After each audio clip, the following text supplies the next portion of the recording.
Hello friends, आता आपण बघूया question paper fourth. Okay, practice question paper set हा फोर्थ आहे. ओके, 3 क्वेश्चन पेपर सेट आपण पूर्ण बघितले. आता फोर्थ बघूया. ओके, आता पहिला क्वेश्चन, प्रथम प्रत्येक जिल्ह्यामध्ये दिवाणी आणि फौजदारी न्यायालय कोणी स्थापन केली होती? तर प्रत्येक जिल्ह्यामध्ये कोणी स्थापन केली होती? बघा, वॉरेन हेस्टिंग्जने स्थापन केली होती. ओके, वॉरेन हेस्टिंग्जने स्थापन केली होती प्रत्येक जिल्ह्यामध्ये दिवाणी आणि फौजदारी न्यायालय. दुहेरी शासन व्यवस्था स्थापन करण्यामागचं क्लाईव्हचं कारण काय होतं? म्हणजे यांनी विचारलं कारण कोणतं नव्हतं. त्यांनी दुहेरी शासन व्यवस्था जी स्थापन केली त्यामागचं कोणतं कारण नव्हतं? तर ब्रिटिशांची संख्या कमी होती, हे तर होतंच. कंपनीचे साम्राज्यवादी रूप समोर येऊन सर्वत्र विरोध होईल, ओके, हे पण कारण असू शकतं. थर्ड काय म्हणतं, संचालकाचे मत अनुकूल होते, त्यांना पेशाऐवजी प्रदेश महत्त्वाचा वाटत होता, असं काही नव्हतं. ओके, म्हणजे थर्ड नंबरचा ऑप्शन येईल याच्यामध्ये. बंगालमधील इतर फ्रेंच डच कंपन्या इंग्रजी सत्ता सहजासहजी मान्य करणार नाहीत, हे तर होतं. ओके, आता प्लासीची लढाई कोणामध्ये झाली होती? प्लासीची लढाई झाली होती बघा, सिराजुद्दौला आणि क्लाईव्हमध्ये झाली होती. ओके, सिराजुद्दौला आणि क्लाईव्हमध्ये प्लासीची लढाई झाली होती. बक्सरच्या लढाईने ब्रिटिशांना कोणत्या सत्ताचा पराभव केला होता? जी बक्सरची लढाई झाली होती त्यामध्ये कोणत्या सत्तांचा पराभव केला होता ब्रिटिशांनी? तर याच्यामध्ये बघा, बंगाल, दिल्ली आणि अवध. ओके, बंगाल, दिल्ली, अवध या सत्तेचा पराभव झाला होता. ओके, फोर्थ नंबर ऑप्शन येईल. 5 नंबरचा क्वेश्चन, राजस्व मंडळ, प्रांतीय 6 मंडळे, भारतीय दिवाण अशी कर व्यवस्थेची उतरण कोणी निर्माण केली होती? सर्वात अगोदर राजस्व मंडळ, त्याखाली प्रांतीयचे 6 मंडळे, नंतर भारतीय दिवाण अशी जी उतरण तयार केली होती कोणी केली होती? वॉरेन हेस्टिंग्जनेच केली होती. ओके, वॉरेन हेस्टिंग्जने अजून काय केलं होतं तर प्रत्येक जिल्ह्यामध्ये दिवाणी आणि फौजदारी न्यायालय पण स्थापन केली होती. आणि सेकंड क्वेश्चनमध्ये काय कळलं, राजस्व मंडळ, प्रांतीय 6 मंडळे आणि त्याखाली भारतीय दिवाण अशी उतरण पण तयार केली होती त्यांनी. ओके, ब्राह्मण समाजामध्ये सर्वात पहिल्यांदा फूट केव्हा पडली होती? तर 1878मध्ये ब्राह्मण समाजामध्ये फूट पडली होती. ओके, फूट पडून साधारण ब्राह्मण समाज आणि आदी ब्राह्मण समाज असे 2 गट पडले होते. ओके, 1878 येते याचा आन्सर. खालील कोणत्या समाजाने ईश्वराचे सच्चिदानंद सत चित आनंद असं स्वरूप मान्य केलं होतं? तर आर्य समाजाने मान्य केलं होतं. ओके, सच्चिदानंद असं आर्य समाजाने मान्य केलं होतं. रामकृष्ण मिशनची स्थापना कोणी केली आहे? रामकृष्ण मिशन म्हणलं तर स्वामी विवेकानंद यांनी स्थापना केली होती. ओके, आता जोड्या लावाबद्दल क्वेश्चन आहे बघा. यामध्ये वेलुथंपी जे आहे 1805मध्ये, वेलुथंपी म्हणजे त्रावणकोरचा राजा. ओके, वेलुथंपी त्रावणकोरचा राजा होता. वाघेरा म्हणलं तर वाघेरा येतं गायकवाड. ओके, वाघेरा संबंधित गायकवाड येतं. कच्छ म्हणलं तर बघा राजा भारमल. आणि सावंतवाडी जर म्हटलं तर गडकरी. ओके, वेलुथंपी म्हणलं तर कोण येणार आहे?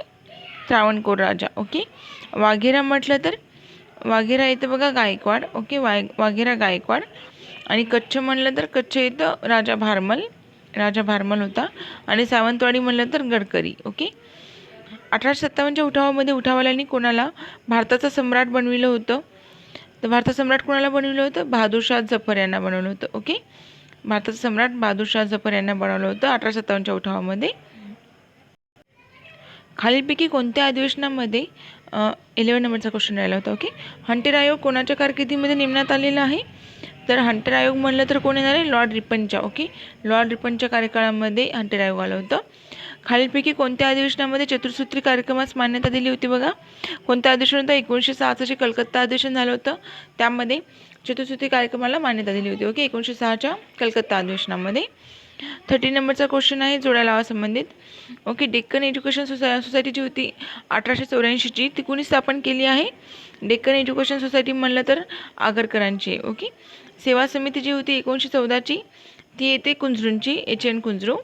सोशल सर्व्हिस लीग 1911मध्ये NM जोशी यांनी स्थापन केली होती. आणि धर्मसभा होती ती Radhakant Deb. Okay, Deccan education society म्हणलं तर आगरकर. सेवा समिती म्हणलं तर बघा HN कुंजरू येतं. Okay, HN Kunzru. Social service league म्हणलं तर इथं NM जोशी. ओके, आणि धर्मसेवा जी होती ती राधाकांत देव यांची होती. संन्याशी बाबतीत कोणतं विधान चुकीचं आहे विचारलं त्यांनी. ओके, जर ती धार्मिक चळवळी वाटत असलेली तर तो शेतकरी चळवळी होती. ओके, म्हणजे संन्याशी बाबतीत संन्याशी जो चळवळ होती संन्याशी चळवळ त्याबाबतचं चुकीचं विधान सांगायचे. जरी ती धार्मिक चळवळ वाटत असली तर ती शेतकरी चळवळ होती, हे बरोबर आहे. ओके, ती शेतकरी चळवळ होती. ते वेगवेगळ्या गटांमध्ये विभागलेले असून त्यांनी गनिमी कावा तंत्राचा वापर केला होता, बरोबर आहे. त्यांनी अनेक ठिकाणी समांतर शासनाची स्थापना केली होती, त्यांनी समांतर शासनाची स्थापना नव्हती केली. ओके, हे रॉंग येतं. त्यांनी सरकारी तिजोऱ्यांची लूट करून ती गरिबांमध्ये वाटून टाकली होती, हे पण बरोबर येतं. ओके. 1857च्या उठावामध्ये ब्रिटिशांना मदत करणाऱ्या व 1857च्या उठावाच्या बिमोड करणाऱ्यांची नावे कोण येते त्यामध्ये. ओके, यामध्ये बघा अवध येत नाही. ओके, अवध नंतर झालं होतं. ग्वालियर येतं, ग्वालियर. पतियाला येतं, हैदराबाद, रामपूर आणि रिवा. ओके, ग्वालियर, पतियाला, हैदराबाद, रामपूर, रिवा म्हणजे 4th नंबरचं ऑप्शन येतं आपलं. दादाभाई नौरोजींचे पहिले पुस्तक कोणते होते जे आर्थिक निसरणाचा सिद्धांत मांडते, हे सर्वांना माहिती आहे. ओके, पहिलं बुक म्हणलं तर कोणतं आहे? इंग्लिश डेप्ट टू इंडिया. ओके, इंग्लिश डेप्ट टू इंडिया हे जे बुक आहे ते आर्थिक निसरणाचा सिद्धांत मांडते. ओके, आता बघा आयटकचे पहिले अध्यक्ष कोण होते? लाला लजपतराय होते. ओके, आयटक म्हणलं तर लाला लजपतराय येतं. 18 नंबरचा क्वेश्चन, खालीलपैकी कोणते राज्य ब्रिटिश काळातील दुष्काळाचे सर्वाधिक प्रभावित झालं होतं? दुष्काळाने ब्रिटिश काळामध्ये सर्वाधिक दुष्काळ पडला होता, कोणत्या राज्यामध्ये पडला होता? तर बंगालमध्ये पडला होता. ओके, 1939च्या मंत्रिमंडळातून खालीलपैकी कोणत्या राष्ट्रीय नेत्याने मुस्लिम लीगसह राजीनामा दिला होता? तर कोण होतं ते? Doctor Ambedkar. Okay, doctor B.R. Ambedkar होते. 1939मध्ये त्यांनी राजीनामा दिला होता. ओके, बंगालची फाळणी केव्हा अस्तित्वामध्ये झाली होती? म्हणजे बंगालची फाळणी कधी घडली होती? ती झाली होती 16 ऑक्टोबर 1905 मध्ये. ओके, 16 ऑक्टोबर हा दिन त्यांनी दुःखद दिन म्हणून पाळलेला आहे. Okay, 16 October 1905. 21 नंबरचा क्वेश्चन बघा, जतीन दास आणि त्याच्या सहकाऱ्यांनी कोणत्या कारणामुळे लाहोर जेलमध्ये उपोषण केलं होतं? तर कोणतं कारण होतं? जेलमधील अयोग्य आणि असमाधानकारक सुविधा यांमुळे जतीन दास आणि सहकाऱ्यांनी लाहोरमध्ये उपोषण केलं होतं. 3rd नंबरचा ऑप्शन येईल. प्रदेश काँग्रेस कमिटीच्या निर्मितीचा प्रमुख आधार काय होता? प्रदेश काँग्रेस कमिटी जी होती त्याचा प्रमुख आधार काय होता? तर प्रदेशाचा विस्तार करणे, त्याच्या नावामध्ये बघा प्रदेश आणि त्याचा आकार वाढवणे. ओके, 4 नंबरचा ऑप्शन येतं. 23 नंबरचा क्वेश्चन बघा, होम रूल लीग बाबतचं सत्यविधान कोणतं आहे? तर यामध्ये बघा 1915 मध्ये ॲनी बेझंट यांनी अड्यार येथे मद्रास प्रांतामध्ये होम रूल लीगची स्थापना केली होती. एकदम बरोबर आहे. ओके, ॲनी बेझंटनीच केली होती 1915 मध्ये. आणि लाला लजपतराय यांनी अमेरिकेमध्ये त्याचा प्रसार केला होता, तर अमेरिकेमध्ये नाही केला होता प्रसार त्यांनी. टिळकांनी 1916 मध्ये महाराष्ट्रामध्ये लीगची स्थापना केली होती, होम रूल लीगची. हे पण बरोबर, तर सी बरोबर आहे. ओके, आणि डी काय सांगितलं?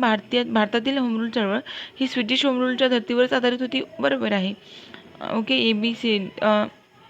ओके, म्हणजे कोणते बरोबर? 1915 मध्ये ॲनी बेझंटनी अड्यारमध्ये मद्रास प्रांतामध्ये होम रूल लीगची स्थापना केली होती. हे बरोबर येतं. लाला लजपतराय यांनी अमेरिकेमध्ये प्रसार केला होता त्याचा. ओके, आणि टिळकांनी 1916 मध्ये महाराष्ट्रामध्ये लीगची स्थापना केली होती. हे पण बरोबर आहे. मग थोडंसं चुकलं इथे, लक्षात घ्या. हे 3 जे आहेत ABC ते बरोबर येतात आणि डी जे आहे ना ते रॉंग येतं. ओके, मला असं वाटलं अमेरिकेमध्ये नाही केलं, बट अमेरिकेमध्ये केलेलं आहे त्यांनी. बी पण राईट येतं. भारतातील होम रूल चळवळ होती ही स्वीडिश होम रूलच्या धर्तीवर आधारित होती. हे रॉंग येतं. ओके, आता रवींद्रनाथ टागोर यांनी कोणत्या घटनेचा निषेधार्थ सर या पदवीचा त्याग केला होता? तर कोणत्या? जालियनवाला बाग जो हत्याकांड घडला होता त्यामुळे रवींद्रनाथ टागोर यांनी सर या पदवीचा त्याग केला होता. ओके, आता नेक्स्ट क्वेश्चनमध्ये बघा, काही विधान दिले त्यांनी कारण दिलं, त्यापैकी कोणतं विधान योग्य, कोणतं कारण योग्य हे सांगायचं आपल्याला. तर ब्रिटिशांनी भारतामध्ये पाश्चात्य शिक्षणाची सुरुवात केली होती. हे तर बरोबर आहे. ओके, आणि ते भारताला आधुनिक बनवू इच्छित होते. हे कधीच नाही. ओके, ते भारताला आधुनिक वगैरे नाही, स्वतःचा फक्त स्वतःलाच त्यांना प्रोग्रेस करायचा स्वतःचा. ओके, स्वतःचा विस्तार करायचा होता त्यांना. ब्रिटिशांना आधुनिक वगैरे भारताला बनवायचं नव्हतं, त्यामुळे फक्त ए बरोबर येतं. बी म्हणजे रिझन जे आहे ते रॉंग येतं. ओके, यामध्ये आता 26 मध्ये विधान काय दिलं त्यांनी? सर सय्यद अहमद खान हे 1857च्या उठावावर लिखाण करणारे पहिलेच भारतीय होते. ओके, हे पण बरोबर आहे. हे विधान बरोबर येतं. आणि त्यांच्यामध्ये भारतीय लोक आणि शासन यांच्यामध्ये योग्य समन्वय व राजकीय पक्षाचा अभाव यामुळे 1857चा उठाव घडून आला. आता हे लेखन केलं हे त्याचं म्हणजे कारण नाही आहे. ओके, परफेक्ट कारण नाही आहे, त्यामुळे आपलं ऑप्शन कोणतं येणार आहे? 2nd नंबरचं ए विधान बरोबर आहे, पण आर हे एचं स्पष्टीकरण नाही आहे. ओके, 27 नंबरचं विधान बघूया. 19वे शतक हे भारताच्या जागृतीचा कालखंड मानला जातो. ओके, ए विधान बरोबर आहे. आता रिझन काय सांगितलं त्यांनी? याच कालखंडामध्ये भारतामध्ये नवीन वैज्ञानिक शोध आणि पाश्चात्य कल्पनाचा उदय पण झाला होता. हे पण बरोबर आहे, म्हणजे दोन्ही पण विधाने बरोबर येतात. ओके. आता 28 बघू. 28चं विधान काय दिलं? 19व्या शतकामध्ये मोठ्या प्रमाणामध्ये शेतकरी व आदिवासी यांचे उठाव झाले होते, तर हे बरोबर येतं. आणि ब्रिटिशांचे आर्थिक धोरण शोषणयुक्त होते, हे तर माहिती आहे सर्वांना की शोषणयुक्तच होतं ते. तर हे विधान पण बरोबर आहे आणि त्याचं रिझन पण बरोबर आहे. ओके. आता 29 नंबरचं बघा, जोड्या लावा विचारलं त्यांनी. भगतसिंह सॉन्डर्स. ओके. भगतसिंह सॉन्डर्सची हत्या केली होती चापेकर बंधूंनी रँड आणि आयर्सची हत्या केली होती. गोपीनाथ शहानी डेची हत्या केली होती आणि मदनलाल धिंगरा जो होता त्यांनी कर्जन वायलीची हत्या केली होती. ओके. आता भगतसिंह म्हणलं तर सॉन्डर्स येतं. चापेकर बंधूंनी रँड आणि आयर्सची हत्या केली होती. गोपीनाथ शहा यांनी डेची हत्या केली होती आणि मदनलाल धिंगरा यांनी कर्जन वायलीची हत्या केली होती. भारतीय साम्यवादाचे जनक कुणाला म्हणतो आपण? एम एन रॉय यांना म्हणतो. ओके. M N Roy. अमेरिकेमध्ये जे गदर पार्टीचे संस्थापक कोण होते? अमेरिकेमध्ये गदर पार्टी स्थापन केली त्याचे संस्थापक होते सोनसिंग भाकना. ओके. सोनसिंग भाकना हे होते. खालीलपैकी कोणत्या क्रांतिकारकाला हार्डिंग्स बॉम्ब प्रकरणी फाशी देण्यात आली होती? तर रासबिहारी बोस यांना फाशी दिली होती. ओके. हार्डिंग बॉम्ब प्रकरणी रासबिहारी बोस यांना फाशी झाली होती. 33 नंबरचा क्वेश्चन बघूया. बी.जी. टिळक यांनी खालीलपैकी कोणाचा भारताचा हिरा म्हणून उल्लेख केला आहे? ओके. बी.जी. टिळक यांनी, बाळ गंगाधर टिळक यांनी भारताचा हिरा असं कोणाला म्हटलं? गोपाळकृष्ण गोखले यांना म्हटलं. ओके.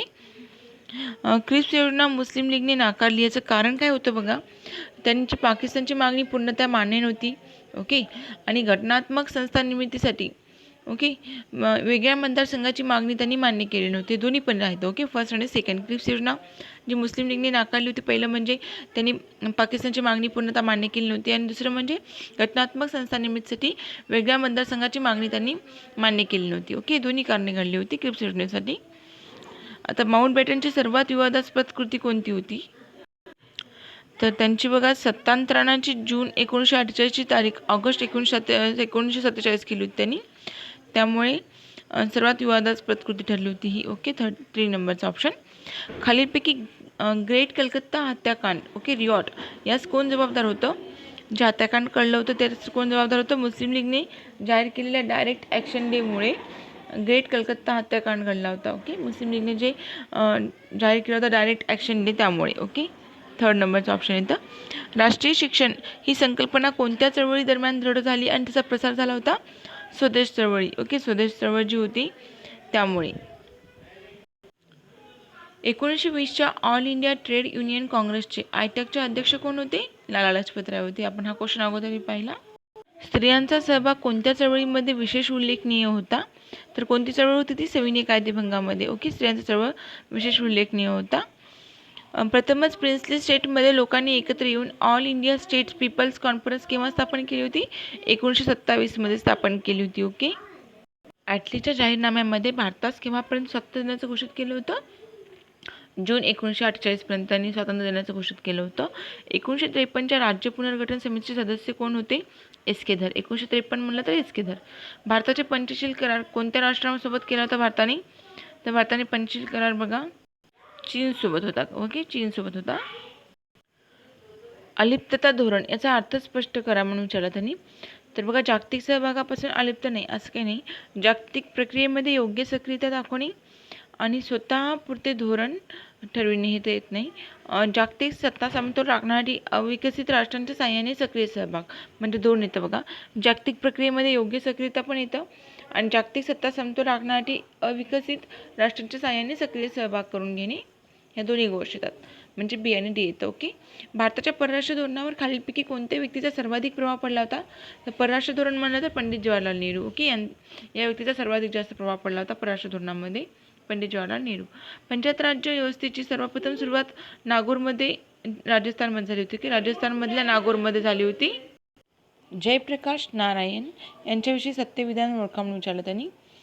तर त्यांनी सन 1974 ते 75 मध्ये संपूर्ण क्रांतीचा पुरस्कार केला होता. जयप्रकाश नारायण यांनी संपूर्ण क्रांतीचा पुरस्कार केला होता 74-75 मध्ये. ए बरोबर येतं. ओके. त्यांनी पक्षविरहित लोकशाही संकल्पना मांडली होती. हे पण बरोबर येतं. त्यांनी देशव्यापी आंदोलन सुरू केलं होतं ज्यास डावे सोडून सर्व पक्षांनी पाठिंबा दिला होता. ओके. डावे म्हणजे साम्यवादी. ओके. डावे सोडून बाकी सर्व पक्षांनी पाठिंबा दिला होता. ABC येतो यामध्ये. इंदिरा गांधीच्या 20 कलमी कार्यक्रमानंतर कोणी 4 कलमी कार्यक्रम राबवून घटनाबाह्य सत्ता केंद्र निर्माण केलं होतं? कोण होतं? संजय गांधी. ओके, संजय गांधी आहे त्याचा आन्सर. कोणत्या बाबी इंदिरांच्या कालखंडामध्ये झाल्या होत्या? तर कोणत्या झाल्या होत्या बघा? तर यामध्ये येतं आणीबाणी येतं आणि 20 कलमी कार्यक्रम येतो. ओके, इंदिरांच्या कालखंडामध्ये झालेली आणीबाणी पण घडली होती आणि 20 कलमी कार्यक्रम पण त्यांनी राबवला होता पहिलाच. हरविलास सारडा हे एका कायद्याचे लेखक होते, ज्या कायद्यास प्रामुख्याने शारदा ॲक्ट म्हणत होते. तो कशासंबंधी होता बघा? हरविलास सारडा हे कायद्याचे लेखक होते. तर तो बालविवाह प्रतिबंधक कायदा होता 1929चा. ओके, बालविवाह प्रतिबंधक कायदा 1929चा होता तो. महाराष्ट्राचे नवीन औद्योगिक धोरण केव्हा जाहीर झालं होतं? तर जानेवारी 2006 मध्ये जाहीर झालं होतं. ओके, नवीन धोरण. मँगो शावर्स ही संकल्पना कशासंबंधी येते? केरळ आणि कर्नाटकामध्ये जो पडणारा मान्सूनपूर्व पाऊस असतो त्याला काय म्हणतात? मँगो शावर्स असं म्हणतात. ओके, केरळ आणि कर्नाटकामध्ये जो मान्सूनपूर्व पाऊस म्हणतो त्याला मँगो शावर्स असं म्हणतात. खालीलपैकी भारताला सर्वाधिक भूसीमा कोणत्या देशाची लाभली होती? बांगलादेशाची. ओके, हे सर्वांना माहिती आहे बांगलादेशाची. ओके, एक मिनिट. ओके, बांगलादेश. आणि इथं म्हणलं तर केरळ आणि कर्नाटकामधला मान्सूनपूर्व पाऊस. ओके, बघा आता खालीलपैकी भारताला सर्वाधिक सीमा बांगलादेश. भारताचा विस्तार खालीलपैकी म्हणजे कोणत्या पर्यायातून कळतो? की पर्याय दिलेत त्यांनी. त्याच्यामध्ये भारताचा विस्तार बघा 8 डिग्री 4 अंश नॉर्थ ते 37 डिग्री 6 अंश नॉर्थ येते. ओके, उत्तरेकडे 8 डिग्री 4 ते 37 डिग्री 6 हे आन्सर आहे त्याचं. एक प्रकाश वर्ष म्हणजे किती किलोमीटर अंतर आहे? एक प्रकाश वर्ष आपल्याला माहितीच पाहिजे. 3 लाख किलोमीटरला आपण एक प्रकाश वर्ष असं म्हणतो. मॅकमोहन रेषा कोणामध्ये आहे बघा? मॅकमोहन रेषा ही भारत आणि चीनमध्ये येते. मॅकमोहन रेषा. काझीरंगा अभयारण्य या प्राण्यासाठी प्रसिद्ध आहे. कशासाठी? एकशिंगी गेंड्यासाठी. आसाममध्ये येते. अयोग्य पर्याय सांगायचा आपल्याला. तर ओझरमध्ये विघ्नेश्वर नावाचं अष्टविनायक बरोबर आहे. थेऊरमध्ये चिंतामणी हे पण बरोबर येतं. लेण्याद्रीमध्ये गिरिजात्मक हे पण बरोबर आहे. पालीमध्ये मोरेश्वर मात्र येत नाही. ओके, 4 नंबरचं रॉंग आहे. नदी आणि उगम स्थानाबद्दल जोडायला लावा आहेत बघा. नर्मदा नदीचा उगम कुठे झाला होता? अमरकंटकला. मांजरा नदीचा उगम झालेला आहे बघा बीड पाटोदा पठारावर. ओके, मांजरा नदी. आणि भीमा नदीचा उगम झालेला आहे भीमाशंकर. ओके, हे सोपं आहे लक्षात ठेवायला. आणि तापीचा उगम झाला होता बैतूलमध्ये. ओके, तापी म्हणलं तर बैतूल. मीनाक्षी मंदिर कोणत्या राज्यामध्ये येते? मीनाक्षी मंदिर तामिळनाडूमध्ये येते. महाराष्ट्रामध्ये चर्म उद्योगाशी संबंधित कोणतं क्षेत्र आहे? उस्मानाबादमध्ये येते. ओके, चर्म उद्योग म्हणलं तर उस्मानाबाद. ओके, 20व्या शतकामध्ये भारताच्या लोकसंख्या वाढीचं आपण 4 भागांमध्ये वर्गीकरण करू शकतो. यापैकी योग्य पर्याय निवडा. ओके, या असं विचारलं त्यांनी.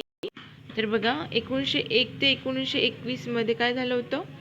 सारखी वृद्धी झाली होती. ओके, लोकसंख्येमध्ये सारख्या प्रमाणात वृद्धी झाली होती. 1921 ते 1951 मध्ये स्थिर वृद्धी होती. एवढी जास्त म्हणजे एकसारखी राहिली वृद्धी, तेव्हा काही चढ पण नाही आणि उतार पण नाही. 21 ते 51 मध्ये. 1951 ते 81 मध्ये बघा अचानकच उच्च वाढ झाली होती. ओके, 51 ते 81 मध्ये उच्च वाढ. आणि 1981 ते 2001 पर्यंत उच्च वाढीसोबतच लोकसंख्येमध्ये पण घट झाली होती. ओके, असं इथे 1901 ते 1921 मध्ये लोकसंख्या ही सतत वाढली होती. 1921 ते 1951 मध्ये स्थिरमध्ये वृद्धी होती. 1951 ते 1981 मध्ये अचानकच उच्च वाढ झाली होती. आणि 1981 ते 2001 पर्यंत उच्च वाढीसोबतच लोकसंख्येमध्ये घट पण झाली होती. खालीलपैकी कोणतं राज्य म्हणजे तेथील जमाती याबाबतचे अयोग्य जोडी सांगायची? आसाममध्ये मिरी जमात इथे बरोबर आहे. नागालँडमध्ये कोयाक नावाची जमात इथे बरोबर. अरुणाचल प्रदेशमध्ये आपतानी बरोबर. मध्य प्रदेशमध्ये लांबडा नाही आहेत. ओके, 4 नंबरचं रॉंग येतं इथं. आसाम, मिरी, नागालँड, कोयाक आणि अरुणाचल प्रदेश आपतानी हे बरोबर आहे. ओके, जव्हार हे थंड हवेचं ठिकाण अगोदर ठाण्यामध्ये होतं, आता कुठे येतं? पालघरमध्ये. खालील स्थानिक वाऱ्यांच्या आणि त्यांच्या ठिकाणाच्या योग्य जोड्या ओळखा विचारलं त्यांनी आपल्याला. तर लू नावाचे वारे आहे ते कुठं आढळतं बघा? लू नावाचे भारतीय उपखंडामध्ये. ओके, लू म्हणलं तर भारतीय उपखंड. चिनूक नावाचं आहे रॉकीज पर्वतावरती. आणि झोड नावाचं जे आहे ते झोड येतं बघा अँडेजवरती. ओके, कालबैसाखी उत्तर भारतामध्ये कालबैसाखी. लू म्हणलं तर भारतीय उपखंड, चिनूक रॉकीज पर्वत, झोड अँडीज आणि कालबैसाखी उत्तर भारत. भारतामध्ये एकूण अंतर्गत जलवाहतुकीच्या संदर्भामध्ये सर्वाधिक जलवाहतूक कोण्या राज्यामध्ये होते? अंतर्गत जलवाहतूक म्हणलं तर आसाममध्ये सर्वाधिक जास्त. ओके, आसाममध्ये. छत्रपती शाहू महाराज आरोग्य योजना कशासंबंधी आहे? दुर्गम आणि डोंगराळ भागामध्ये आरोग्य सुविधा पुरवण्यासाठी येते छत्रपती शाहू महाराज आरोग्य योजना. खाजगीकरणाचं मूलभूत कारण कोणतं नाही विचारलं त्यांनी. ओके, तर व्यवस्थापनाचा दर्जा सुधारणे हे तर आहे. कामगार संघटनांचे सामर्थ्य वाढविणे हे नाही आहेत. ओके, फर्स्ट येत नाही यामध्ये. व्यवस्थापनाचा दर्जा सुधारणे हे आहे. क्वेश्चनमध्ये नाही विचारलं की आहे हे लक्षात घेणं आवश्यक आहे. ओके, खाजगीकरणाचे मूलभूत कारण कोणतं नाही, तर कामगार संघटनाचे सामर्थ्य वाढविणे हे येत नाही. व्यवस्थापनाचा दर्जा सुधारणे हे येतं. नोकरशाहीमुळे सार्वजनिक उद्योगधंद्याची कामगिरी खालावली हे पण आहे. स्पर्धेच्या अभावामुळे सार्वजनिक उद्योगधंद्याची कामगिरी खालावली हे पण आहे. ओके, फक्त ए येत नाही. लाटेच्या निर्मितीमध्ये मुख्य कारण कोणतं? वारा येतो. ओके, वाऱ्यामुळेच लाटा निर्मिती होते. सागरातील अरुंद आणि अतिखोल भागास आपण गर्ता असे म्हणतो. ओके, गर्ता येतं. कोणत्या राज्यामध्ये हिवाळ्यात पुराचा अनुभव येतो? तामिळनाडूमध्ये हिवाळ्यामध्ये पण पूर येतो. ओके, तामिळनाडूमध्ये हिवाळ्यामध्ये पण पूर येतो. आता एक नकाशा दिला आणि ह्या नकाशामध्ये जो अधोरेखित भाग केला आहे तो कशासंबंधी आहे हे विचारलं. ओके, आता बघा ऑप्शनमध्ये आपल्याला काय काय दिलं आहे त्यांनी. गाळाचे मैदान, पूरप्रवण क्षेत्र, लोकसंख्येची घनता जास्त असलेला भाग आणि गहू उत्पादन पट्टा. तर हा जो भाग आहे हा भाग येतो बघा पूरप्रवण क्षेत्र आहे. ओके, इकडला पण या साईडचा पण पूरप्रवण क्षेत्रामध्ये येतो, त्यामुळे सेकंड नंबरचा ऑप्शन राहील. आता इथे पण सेम आहे, नकाशा दिला आणि अधोरेखित भाग विचारला कशा संबंधी आहे. तर हा जो भाग आहे आपला बघा महाराष्ट्र पण येतो यामध्ये. ओके, हा भाग कशामध्ये येतो? कापूस उत्पादनासंबंधी येतो आणि इथे पण थोड्याफार प्रमाणामध्ये कापूस उत्पादन होतं, म्हणजे कापूस उत्पादन भाग येतो. ओके, हजिरा विजापूर जगदीशपूर पाईपलाईन खालीपैकी कोणत्या राज्यातून वाहते? तर हजिरा विजापूर म्हणलं तर महाराष्ट्र, कर्नाटक आणि राजस्थान. ओके, महाराष्ट्र, कर्नाटक आणि राजस्थानमधून हजिरा विजापूर जगदीशपूर ही पाईपलाईन वाहते. कोळशासाठी म्हणजे कोळशाचा साठा कशासंबंधी आहे? तर कोळशासाठा बघा, कोळशासाठा इथे गोंडवानामध्ये. ओके, गोंडवाना नावाच्या खडकामध्ये कोळशासाठा सापडतो. आता जोड्या लावासंबंधी विचारलं. कल्पक्कम नावाचा प्रकल्प कुठे आहे बघा. कल्पक्कम म्हणलं तर येतं तामिळनाडूमध्ये. आणि BARC बार्क नावाचा प्रकल्प येतो. बार्क म्हणलं तर ट्रॉम्बे. ओके, ट्रॉम्बे. आणि इस्रो सगळ्यांना माहीत आहे बँगलोरमध्ये. आणि SAC सॅक येतं अहमदाबादमध्ये. Okay, Kalpakkam Tamil Nadu, BARC bark येतं ट्रॉम्बे, इस्रो येतं बँगलोर आणि SAC सॅक येतं अहमदाबादमध्ये. ओके, आता अशा प्रकारचे क्वेश्चन्स खूपदा बघायला मिळतात बघा. एक नकाशा दिला आणि हा नकाशा कोणत्या केंद्रशासित प्रदेशाचा आहे असं विचारलं. ओके, तर आता तर दादर नगर हवेली आणि दमण आणि दीव एकत्रीकरणामुळे हा नकाशा लक्षात ठेवणे आवश्यक आहे. ओके, हा नकाशा येतो बघा दादर नगर हवेलीचा. ओके, दादर नगर हवेली केंद्रशासित प्रदेशाचा. ओके, एक नकाशा दिला आपल्याला, नकाशामध्ये टेहरी धरण कुठे आहे विचारलं. ओके, तर टेहरी धरण कुठे येतं?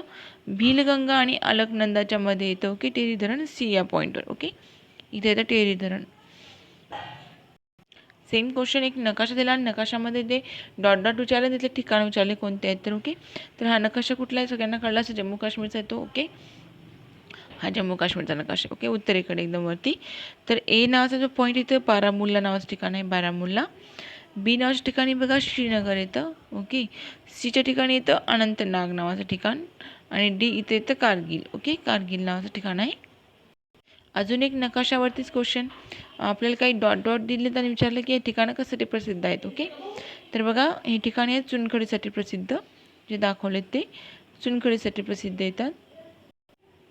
आता काही ठिकाणे दिली आणि तिथले बंदरे ओळखायला सांगितले. जिथे ए डॉट आहे बघा, इथे या साईडला कोणतं येतं बंदर, तर इथे बघा वेरावल नावाचं बंदर आहे. ओके, वेरावल या किनाऱ्याला, दादर नगर हवेली जो किनारा आहे ते वेरावल नावाचं बंदर येतं. आता बीच्या ठिकाणी बघा इथे कोणतं ठिकाण येणार आहे, इथे येतं कारवार नावाचं ठिकाण. ओके, कारवार, इथे येतं कारवार. सीला बघा, आता सी या पॉईंटला तुत्तुकोरीन नाव तमिळनाडू साईडला. ओके, तुत्तीकोरीन. आणि डी जो पॉईंट दाखवला तिथे येतं काकीनाडा. ओके, काकीनाडा नावाचं जे बंदर आहे ते इथे येतं या साईडला. ओके, या नकाशामध्ये आपल्याला कुडनकुलम अणुऊर्जा प्रकल्पाचं ठिकाण विचारलेलं आहे. कुठे येतं कुडनकुलम म्हणलं तर तामिळनाडू. कुडनकुलम बघा इथे येणार आहे, हे तामिळनाडूचा भाग. ओके, कुडनकुलम. आता नदी आणि धरण. ओके, तर कावेरी नदी जी आहे ती मेहूर धरण आहे. कावेरी नदीवरती मेहूर नावाचं धरण येतं, कावेरी नदी. कृष्णा नदीवरती अलमट्टी नावाचं धरण आहे. नर्मदा नदीवरती सरदार सरोवर येतं.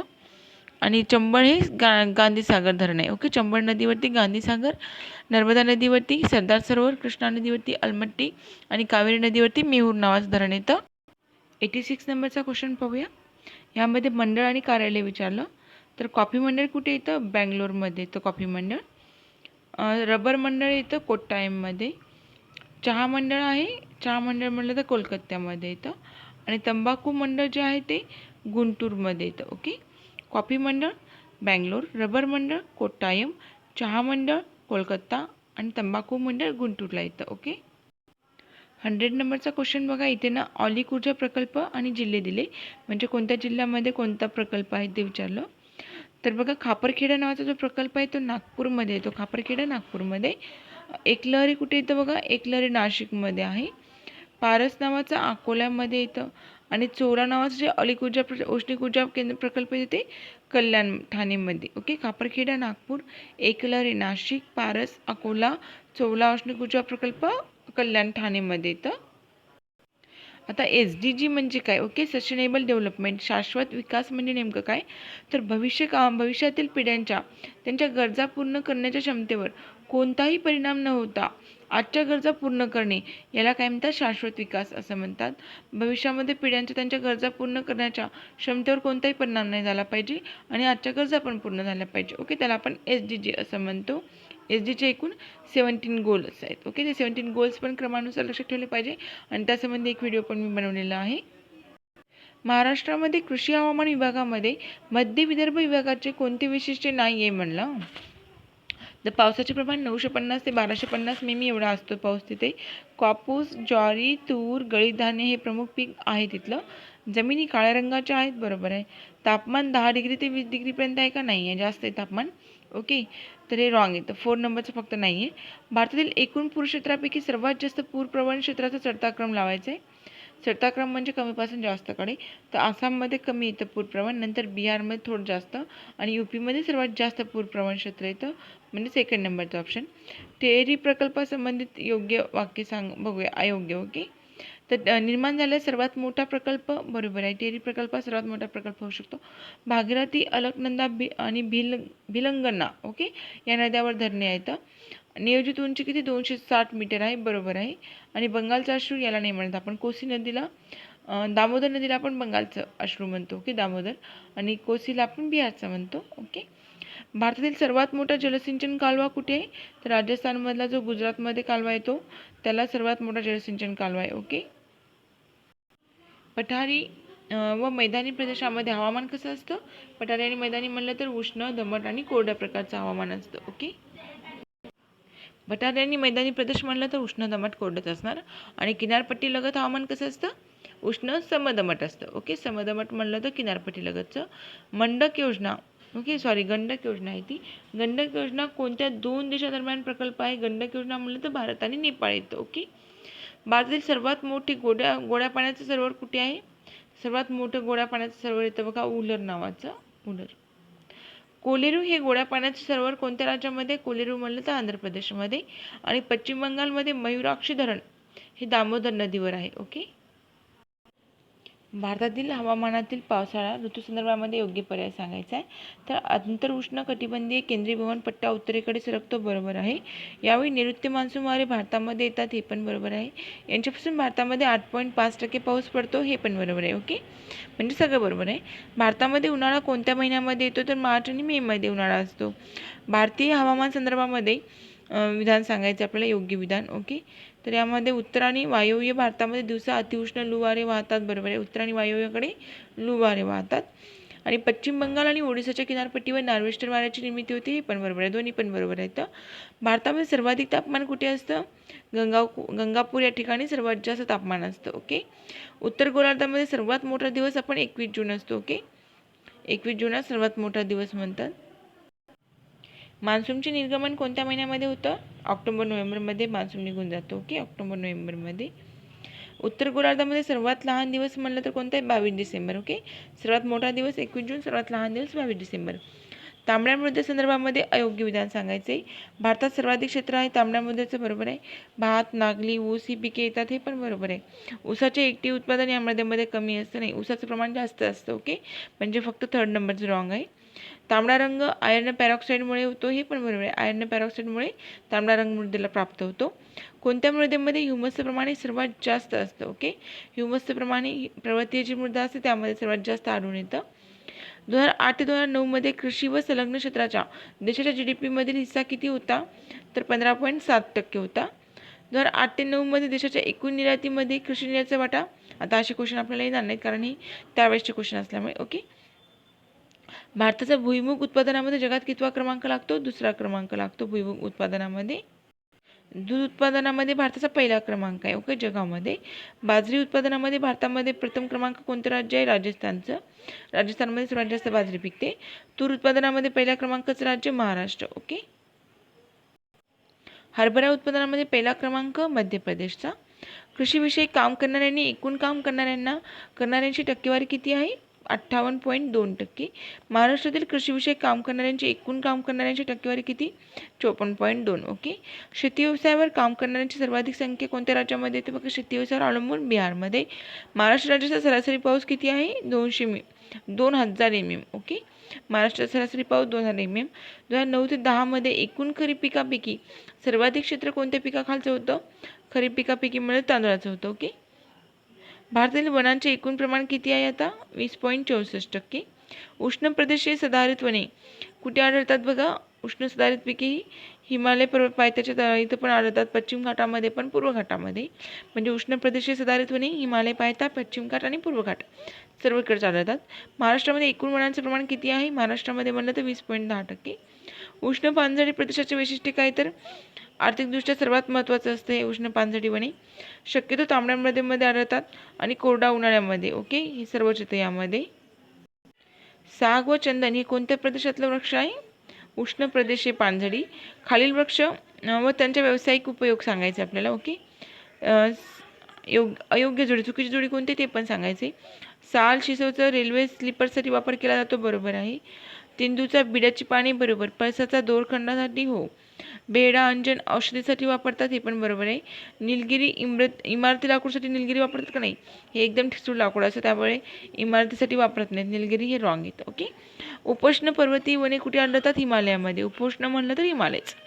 ओके, सुंदरी हे वृक्ष कुठे आढळतं? सुंदरबनमध्ये. भारतातील पहिलं बायोस्फिअर रिझर्व कुठे येतं? बघा, पहिलं बायोस्फिअर म्हणलं तर निलगिरी परिसरामध्ये येतं. जिम कार्बेट नॅशनल पार्क हे उत्तरांचलमध्ये आहे. अपिक्की आंदोलनाशी खालीलपैकी कोण संबंधित येतं? अपिक्की म्हणलं तर पांडुरंग हेगडे. ओके, पांडुरंग हेगडे येतात. जगातील पहिले नॅशनल पार्क कोणतं आहे? तर येलोस्टेन नॅशनल पार्क हे जगातलं पहिलं नॅशनल पार्क आहे, येलोस्टेन. भारतीय वन संशोधन संस्था कुठे आहे? डेहराडूनमध्ये. ओके, वनाखालील सर्वाधिक क्षेत्र कोणत्या राज्यामध्ये येतं? वनाखालील म्हणलं तर मिझोराममध्ये. वनाखालील सर्वात कमी क्षेत्र येतं हरियाणामध्ये. हरियाणा नावाने पण सर्वात कमी वन आहेत. वन महोत्सवामध्ये सुरुवात केव्हा झाली होती? तर 1952ला. भारतातील पहिलं वन महाविद्यालय कुठे आहे? डेहराडूनमध्येच. ओके, सर्व संशोधन संस्था म्हणजेच ते वन महाविद्यालय डेहराडूनमध्ये येतं. काही क्वेश्चन सुटले गेले बघा. ॲल्युमिनियम उत्पादक कंपन्या व त्यांच्या ठिकाणांच्या योग्य जोड्या सांगायच्या आपल्याला. तर बाल्को नावाची ॲल्युमिनियम कंपनी कुठे येतं? कोरबामध्ये येते. ओके, बाल्को म्हणलं तर कोरबा. आणि हँडलको नावाची जी आहे ती रेनकूटमध्ये येते. हँडलको रेनकूट. इंडियन ॲल्युमिनियम कंपनी आहे बघा हिराकूडमध्ये. नाल्को नावाची येते कोरापूतमध्ये. ओके, नाल्को म्हणलं तर कोरापूत. बाल्को कुठे आहे? कोब्रा. ओके, हँडलको जी आहे ती रेनकूट. इंडियन ॲल्युमिनियम कंपनी येते हिराकूडमध्ये. नाल्को जी आहे ती नाल्को बघा कोरापूतमध्ये. गांधीसागर खालीपैकी कशाचा घटक प्रोजेक्ट आहे? गांधीसागर हा चंबळ प्रकल्प येतो. खालीपैकी कोणता देश एशियनचा सदस्य नाही आहे? तर इंडोनेशिया आहे, मलेशिया आहे आणि फिलिपाईन्स आहे, फक्त श्रीलंका नाही आहेत.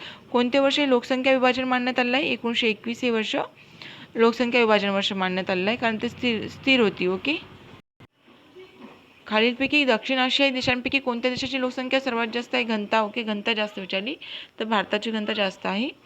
ओके, आता आपल्याला काय विचारलं? प्रमुख उद्योग आणि तिथलं स्थळ म्हणजे कुठलं प्रमुख उद्योग आहे? तर पहिला ताकगिरणी होती, पहिली कुठे होती? रिश्रा, पश्चिम बंगालमधली पहिली ताकगिरणी आहे रिश्रा नावाची. पहिली कापडगिरणी म्हणलं तर मुंबई महाराष्ट्रामध्ये येते. पहिला आधुनिक लोह पोलाद प्रकल्प आहे तो कुल्टी पश्चिम बंगालमध्ये. आणि पहिला सिमेंट कारखाना आहे चेन्नई तामिळनाडूमध्ये. ओके, पहिली ताकगिरणी रिश्रा पश्चिम बंगाल, पहिली कापडगिरणी मुंबई महाराष्ट्र, पहिला आधुनिक लोह प्रकल्प कुल्टी पश्चिम बंगाल आणि पहिला सिमेंट कारखाना चेन्नई तामिळनाडू. राज्यातील अविकसित व मागास प्रदेशातील उद्योगांच्या वाढीला चालना देण्यासाठी ऑगस्ट 1962 मध्ये कोणत्या महामंडळाची स्थापना केली होती? MIDCची. ओके, 1962 म्हणलं तर MIDC. भूकवच व प्रावरण यांना विलग करणारा पृथ्वीच्या अंतरंगातील भूकवचा पातळ थर हा मोहविलगता या नावाने ओळखला जातो. ओके, मोहविलगता हा पातळ थर आहे. भूकवच आणि प्रावरण यामध्ये मोहविलगता येते. या शासकीय संस्थेमार्फत भारतामध्ये हेलिकॉप्टर सेवा पुरवली जाते. पवनहंस नावाची जी शासकीय संस्था आहे त्यातर्फे हेलिकॉप्टरची सेवा पुरवली जाते, Pawan Hans. Okay, all 150 questions cover झालेत. ओके, प्रॅक्टिससाठी अतिशय महत्त्वाचे. Okay, thank you.